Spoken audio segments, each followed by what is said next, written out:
Caroline Leavitt confronted a veteran at a live press conference. What she did next left everyone in shock.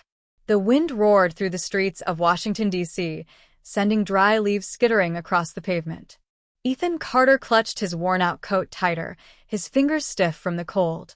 Sitting on a weathered bench in Lafayette Park, directly across from the White House, he gazed at the towering building, the one that held the power to transform lives. But for someone like him, a former soldier now an invisible civilian, that power had never reached his hands. Just a year ago, he had been in command of a logistics unit in Afghanistan, ensuring troops had the supplies they needed to survive. Lives had depended on his split-second decisions in the chaos of war. And now, no one would even give his resume a second glance. No industry experience. Not a cultural fit. Your skill set doesn't align with our needs. The rejection emails had blurred together, one endless reminder that his years of service meant nothing in the corporate world. 3 days ago, an eviction notice had appeared on his apartment door. His savings were gone. His phone, silent, no job offers, no second chances. He had survived wars overseas, but nothing had prepared him for this, a silent, grinding battle against a system that had erased him. Then last night he saw her. Caroline Leavitt stood behind a podium on national television, her voice unwavering as she spoke about job growth, economic reform, and opportunities for Americans. Ethan barely registered the words, only the tone, the carefully rehearsed certainty in her voice. It was a confidence he once had, before life had stripped it away. And that's when it hit him. If no one would listen, he'd make them listen. A reckless, desperate plan took shape in his mind. He would go there, walk straight into that press conference, stand before the cameras, and say the one thing no politician could ignore. I need a job. He knew the risks. Security would be tight. He could be thrown out, maybe even arrested. But for the first time in months, he felt something other than hopelessness. He exhaled, his breath forming small clouds in the freezing air. Tomorrow, he would step into the biggest battle of his life. A battle without bullets. No enemies in uniform. But the obstacles? Just as brutal. And this time, he had nothing left to lose. The energy in Washington buzzed as Ethan Carter made his way toward the hotel hosting the press conference. He moved with a tide of reporters, cameramen, and political staffers, all with their own purpose. At every entrance, security officers stood watch, their eyes scanning the crowd for anything or anyone out of place. Ethan tightened his grip on his backpack, feeling the weight of the moment press against him. No invitation. No press credentials. No official reason to be here. But he had one thing no one else in that crowd did: the desperation to be heard. A group of regional news reporters shuffled past, flashing their badges at the checkpoint. Ethan inhaled deeply, adjusting his posture. Confidence. Authority. Precision. The military had drilled those into him. And now they were his only weapons. He moved with the group, eyes down, pretending to check his phone. The security guard barely glanced at him as the others passed through. Then, press badge. The sharp voice made Ethan freeze. He turned slowly. A tall security officer studied him, years of experience etched into his face. Ethan's heart pounded, but his voice remained steady. I don't have one. The officer crossed his arms. Then you don't belong here. Ethan hesitated for half a second before locking eyes with the man. Are you a veteran? The officer's expression flickered, just slightly. 8 years. Marine Corps, he muttered, still watching Ethan carefully. Ethan squared his shoulders. Then you understand. I served too. I'm not here to cause trouble. I just need to say something. Not to the press. Not to the public. To her. The officer didn't soften, but he didn't push Ethan away either. What are you trying to pull? Nothing. I don't want a handout. I'm not looking for publicity. I just need a chance. A long silence stretched between them. Around them, journalists hurried into the conference hall, oblivious to the quiet standoff.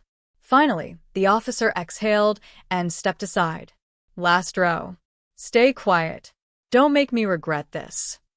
Ethan nodded, chest tight with gratitude. You won't. The press room was a storm of whispers and quiet intensity. Journalists adjusted their cameras, preparing their questions. Some typed furiously on laptops, already drafting their headlines. Ethan sat in the last row, his jaw tight, hands clenched beneath the table. This was it. The room hushed as the double doors swung open. A flurry of motion. Her aides entered first, clearing a path.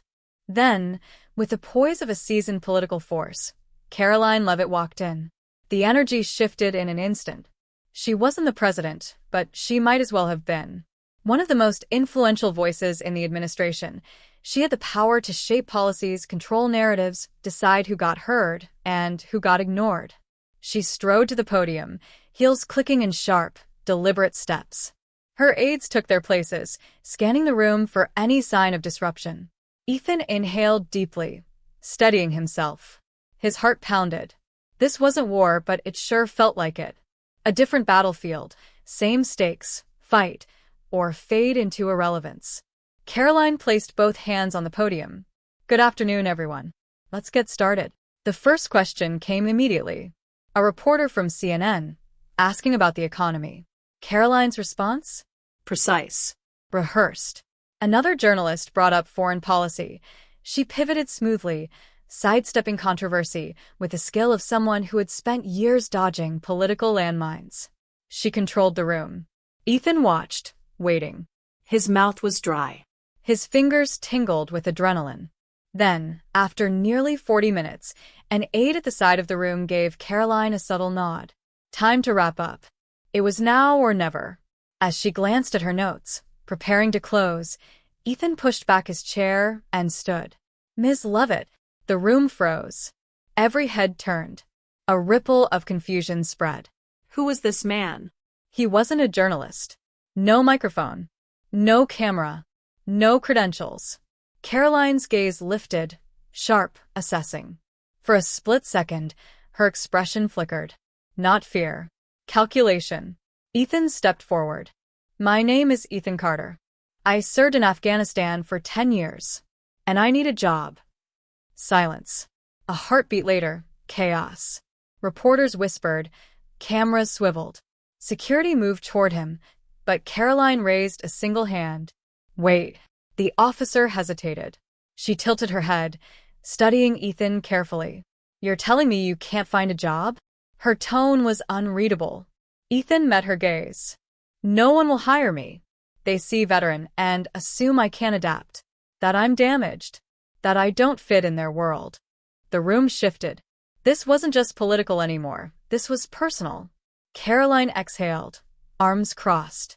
And what exactly do you expect me to do about it? Ethan's jaw tightened. He knew this game. I don't want charity. I want the same chance any other American gets.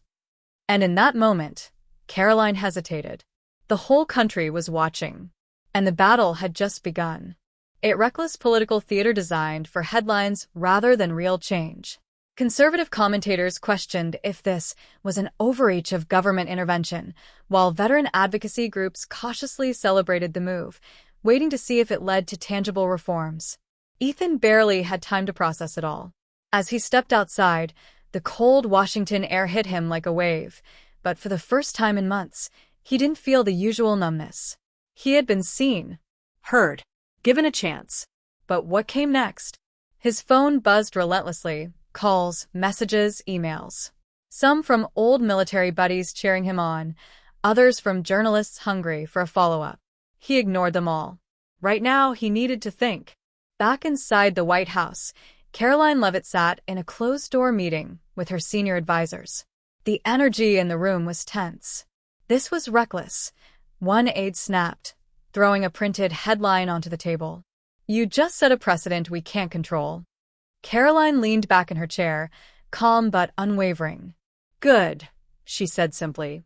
It's about time we stopped pretending this problem doesn't exist. Across town, in a sleek office with floor-to-ceiling windows, Victoria Hayes paced, phone to her ear. We need to prepare a response, she said sharply. If the administration is going to challenge private sector hiring practices, we need to be ahead of the narrative. A war of words had begun. But for Ethan Carter, This wasn't just politics. It was survival.